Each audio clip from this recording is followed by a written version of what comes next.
तुमच्याकडे पण अधिक मासमध्ये ही रेसिपी केली जाते का? तर इथे तांदळाची पीठ घेतलेली आहे 1 वाटी. त्याच वाटीने आपल्याला अर्धी वाटी गूळ घ्यायचा आहे, किसून घ्यायचा आहे.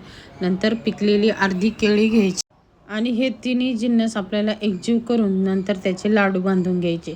आता हे लाडू बांधल्यानंतर पॅक बंद डब्यामध्ये आपल्याला हे ठेवायचे. 2 लाडू मी यातले घेतलेले आणि ते फोडून आपल्याला त्यामध्ये थोडं थोडं करत दूध घालायचं आहे. दूध थंडच आहे असं मी 4 ते 5 चमचे पोहे खायचं दूध घातलं.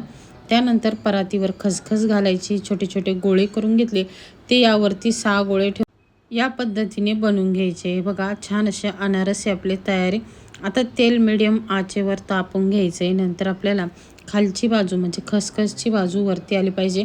अनारसे हे फक्त एकाच साईडने तळले जातात, तर वरची साईड आपल्याला तशीच ठेवायची. वरून तेल घालायचे. मस्त जाळीदार अनारसे तयार आहे. रेसिपी आवडली असेल तर लाईक, शेअर आणि सबस्क्राईब करा.